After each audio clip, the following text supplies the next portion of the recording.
Hello dear students, today I will discuss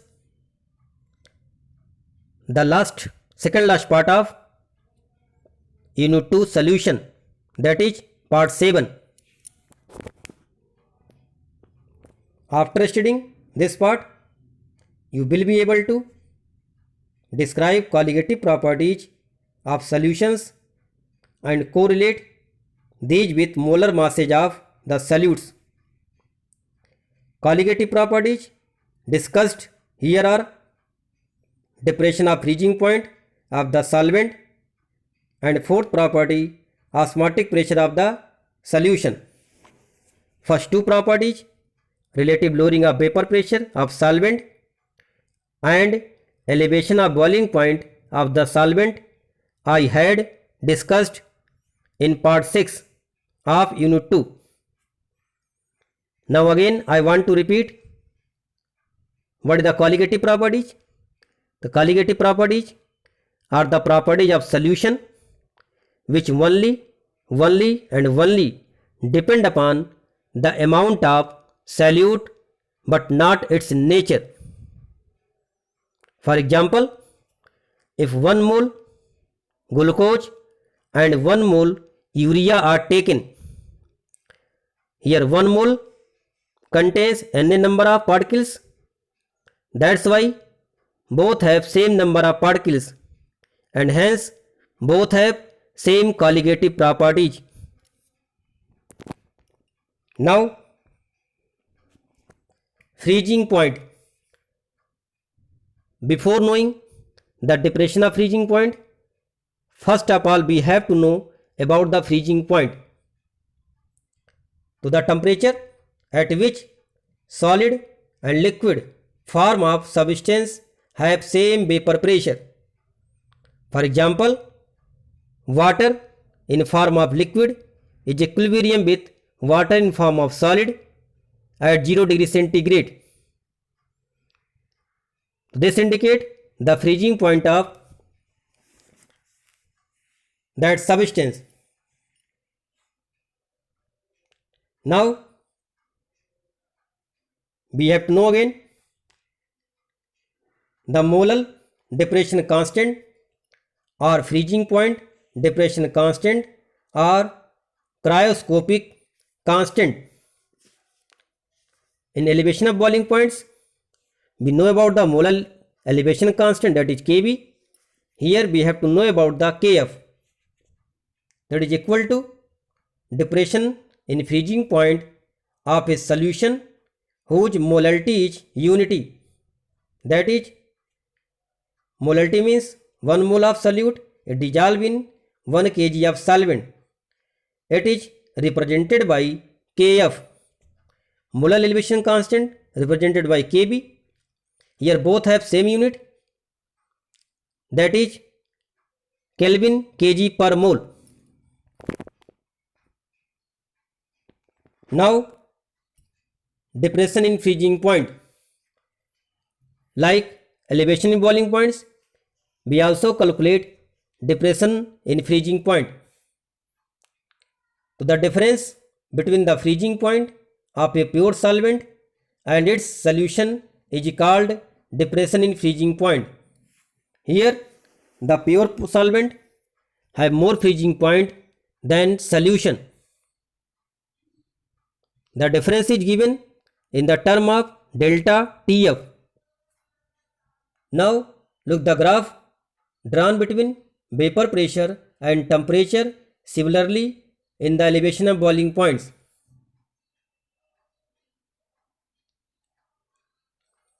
Here at P0 the temperature is T0, at P1 pressure the temperature is T1, and the P2 pressure the temperature is T2.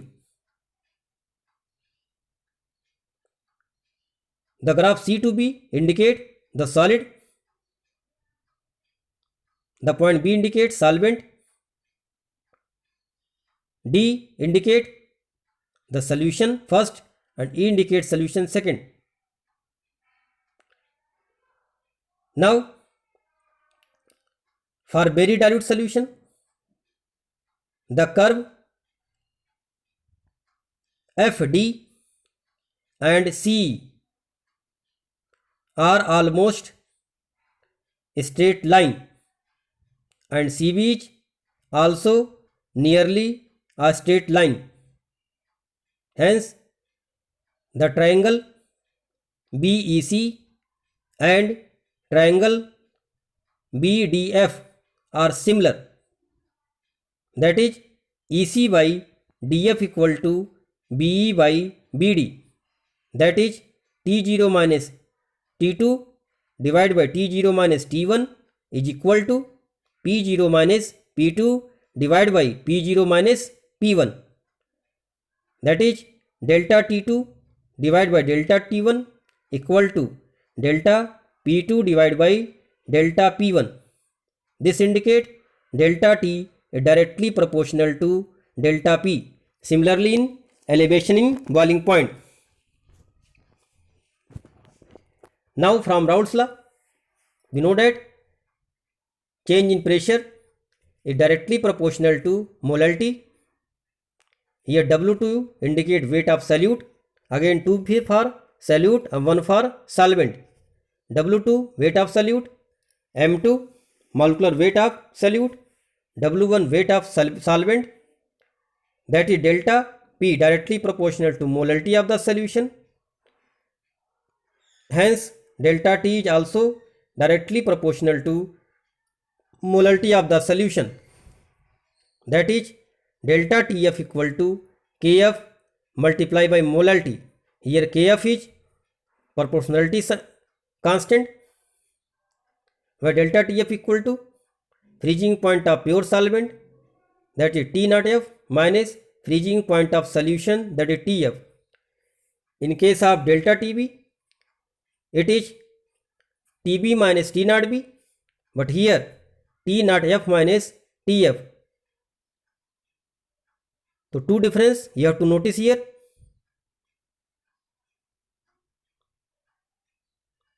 While writing the delta TF and delta TB, so many confusions are there.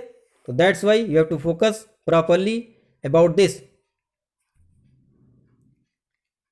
Here Kf equal to molar depression constant and M equal to molality of the solution. We can find the equation like this, which you have to use to solve the numerical problem. Delta TF equal to Kf into W2 into 1000 divided by M2 multiplied by W1. To find the molar mass of solute, M2 equal to Kf into W2 into 1000 divided by delta TF into W1. So this formula you have to learn properly to solve so many questions based on depression in freezing points. Now, some more thing we have to know. Anti-freeze agent. This I also told you in the part 2 of unit 2 solution. Ethylene glycol, it is also known as Prestone, a 35% volume by volume. That means 35 ml of ethylene glycol and rest are solvent to make the solution 100 ml. Solution commonly added to the car radiators or vehicles to depress the freezing point of water. At this concentration, the antifreeze lower the freezing point of water to minus 17.6 degrees centigrade or 255.4 Kelvin. So this is the common antifreeze which are used in the car radiators. So this you have to know. Next, equimolar quantity of different substance dissolved in same quantity of solvent bring about the same depression in freezing point of the solvent under ideal condition. That also indicate that depression in freezing point is a colligative property, because here it also depend upon the same quantity of particles, that is equimolar solution. So the depression of freezing point is a colligative property. So many times this may be asked that why the depression in freezing point is a colligative property? So the answer is because it also depends upon the number of particles, that is mole. Hence, this is a colligative property. Now some application of depression in freezing point. First, ethylene glycol is used as antifreeze, as I have discussed, causes depression in freezing points in automobiles in that country where the temperature is sub-zero.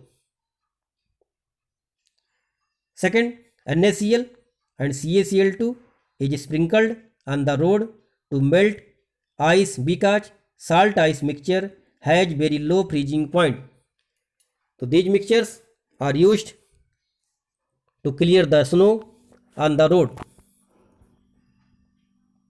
in that country which have sub-zero temperature. Now we have to focus questions based on depression in freezing point. First, what do you understand by term that Kf for water is 1.86 Kelvin kg per mole? If the value of Kf is given like this, so what is the meaning of this? So the answer is, it means that the freezing point of water is lowered by 1.86 Kelvin when 1 mole of non-volatile solute is dissolved in 1 kg of water. So this type of questions you have to write answer like this. Second, what is an antifreeze? This I have told you, but again in the form of question we have to give the answer. A substance such as ethylene glycol, formula is C2H6O2, which is added to water to lower its freezing point, is called an antifreeze. It is named so as it delays freezing. So antifreeze means we depress the freezing point, is known as antifreeze solution. Next, why does sodium chloride solution freezes at lower temperature than water? The answer, as you know that sodium chloride is electrolyte, hence it can dissociate into number of particles. That is, one NaCl gives two number of particles, one Na plus and one Cl minus. That's why more the number of particles, more will be the depression in freezing points, because this depend upon the number of particles as it is a colligative property. Now answer, when a non-volatile solute is dissolved in a solvent, the vapor pressure decreases. As a result, the solvent freezes at lower temperature.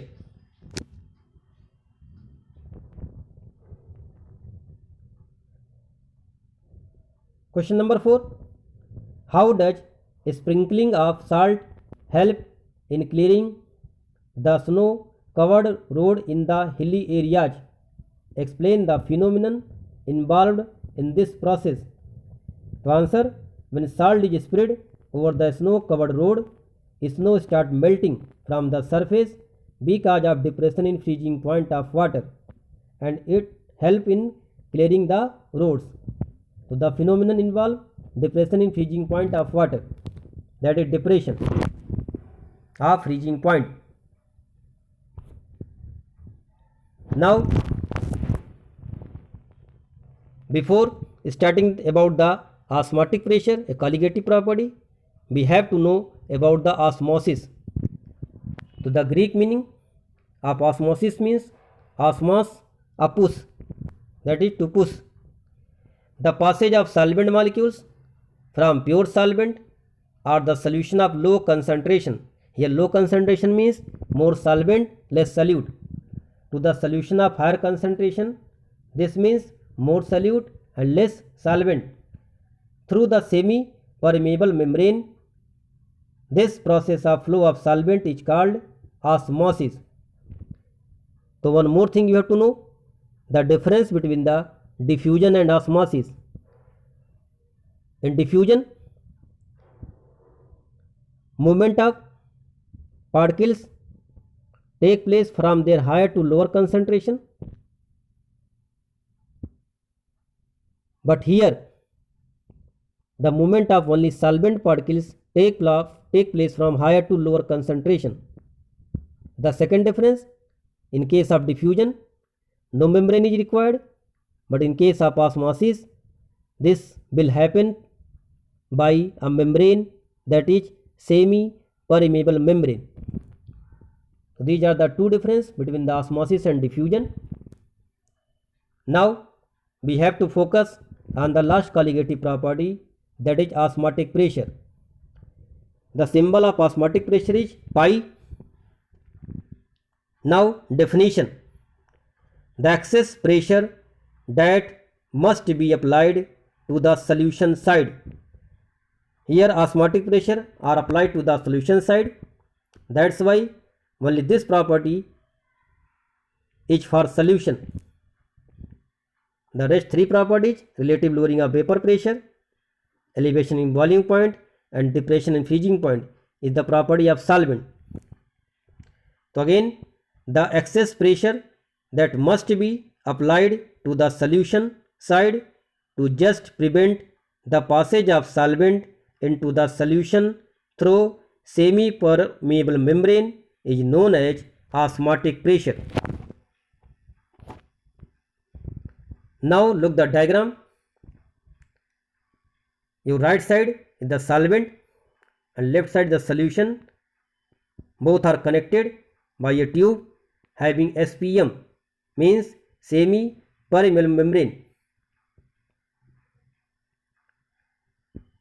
In the solution side, be applied extra pressure than the atmospheric pressure, that is P atm plus pi, but in solvent side only P atm. So more pressure which are applied to the solution side to just stop the flow of solvent molecules is known as osmotic pressure. So this figure indicates that the excess pressure equal to the osmotic pressure must be applied to the solution side to prevent osmosis. Here excess pressure is pi and this pressure is known as osmotic pressure. Now osmotic pressure is a colligative property of solution, as it depends on the number of solute molecules and not on their identity, that is nature, and is given by the following relations: pi equal to, here two type of pi are written, in different book different type of pi are written, that's why I write two type of pi. So pi equal to CRT, here C is molarity. Most of the books we write sometimes C in the place of capital M. In NCERT also written this, that's why we write CRT. As we know that the molarity equal to number of mole of solute divided by volume of solution, that's why this can be interconverted into N2 by V RT. Now we know that number of mole equal to mass by molar mass. So in term of molar mass, we got the equation like this: M2 equal to W2 divided by pi V RT. R is known as solution constant and equal to gas constant. Here T have to take in the Kelvin. So pi equal to osmotic pressure of solution. It may be in atm or bar. 1 atm equal to 1.013 bar. V equal to volume of solution in liter. It may be in ml, so you have to change into liter. N2 number of mole of solute, this is equal to mass by molar mass. R equal to 0.0821 in liter atm per Kelvin per mole, but in bar it equal to 0.083 liter bar per Kelvin per mole. T equal to temperature in Kelvin. If here T given the centigrade, so you have to change into the degree centigrade to Kelvin by adding 273 in the degree Kelvin, sorry, in the degree centigrade. Next,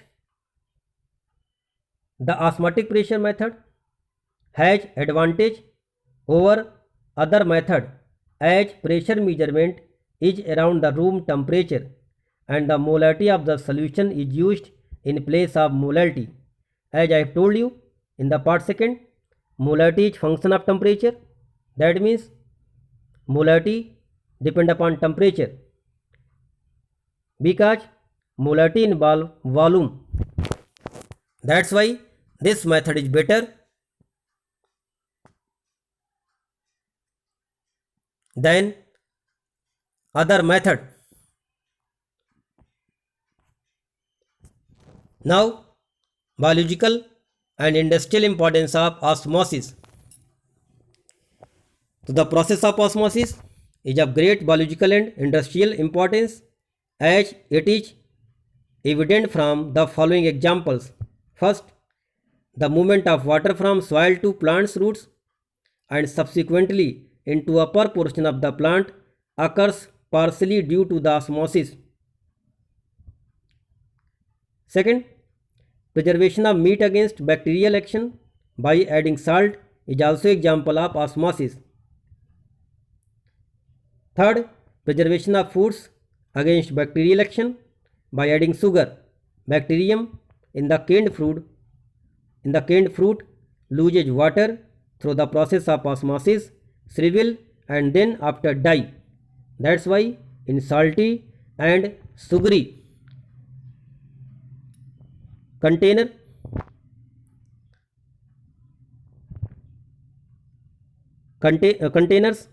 basically work as food preservative. Here the food do not spoil so easily due to salt and sugar. So this is also example of osmosis. Now semi-permeable membrane. Membrane may be permeable, differentially permeable or semi-permeable. Permeable is the example of cell wall which allow passage of all the substance. Selective permeable only allow the passage of the selective particles, but semi-permeable only allow the passage of solvent molecule but not solute molecule. So now a membrane which allows a selective passage of solvent molecules, small solvent molecules, but not the passage of bigger solute molecules is called a semi-permeable membrane. These membranes can be of animal or vegetable origin and these occur naturally such as pig's bladder or parchment paper or can be synthetic such as cellophane. Some artificial cell membranes are given below are gelatinous copper ferrocyanide and calcium phosphate. So these are the artificial SPM.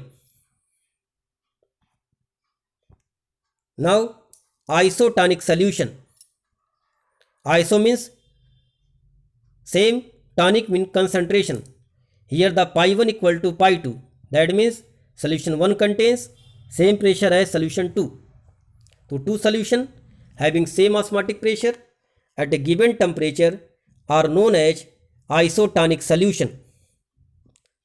The osmotic pressure associated with the fluid inside the blood cell is equivalent to the 0.9% mass by volume sodium chloride solution. That is, the blood cell have same osmotic pressure as that of 0.9% mass by volume sodium chloride solution, which is also known as saline solution and is safe to inject intravenously. In hospital, so many times you saw that the glucose bottle, that saline waters are injected to your body. So these are the isotonic with your blood vessels, that is RBC.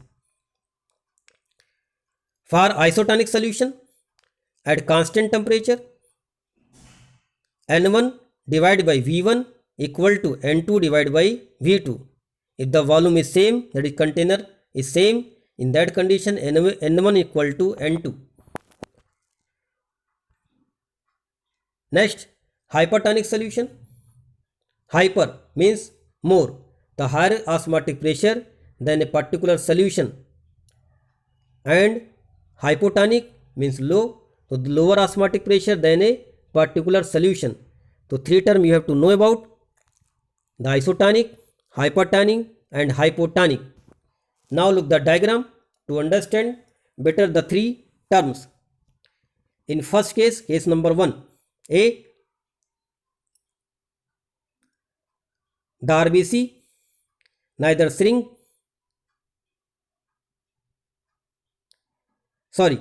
in case A, swell and possibly rupture in a hypotonic solution region.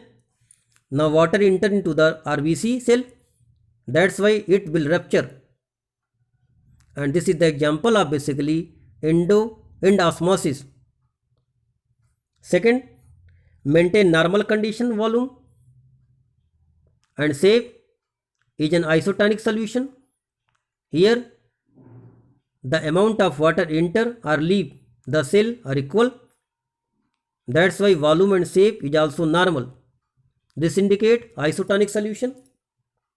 In third case, shrivel and possibly die in a hypertonic solution region, more loss of water than intake of water take place, that's why shrinking of RBC cell take place. So these are the example to better understand about the three term isotonic, hypertonic and hypotonic.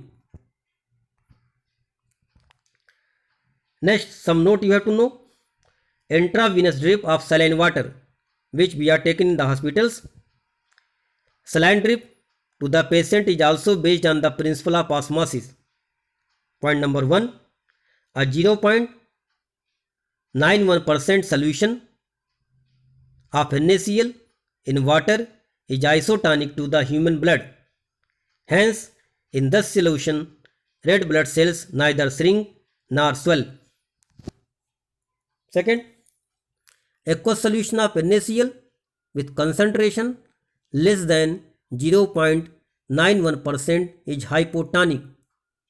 That means more water, that is less concentration. On placing RBC blood cell in this solution, end osmosis take place, and hence more water enter into the RBC, and that's why bursting of RBC take place. Third condition, aqueous solution of NaCl with concentration more than 0.91% is hypertonic to the blood. In this solution, on placing red blood cells in it, exosmosis or plasmolysis result into shrinking of the cell, and hence RBC will die. Here the RBC lose water because the outside solution have more concentration, and I have told you in osmosis the flow of solvent molecule always take place from low concentration to high concentration. That's why here RBC will die. Now we have to know some questions which are based on osmotic pressures.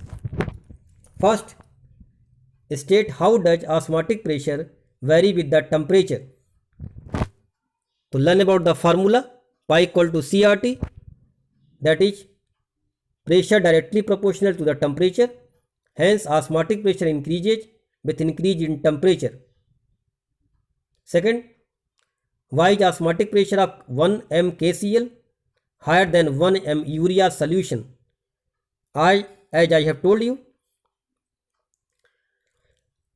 the osmotic pressure is a colligative property and it depends upon the number of particles.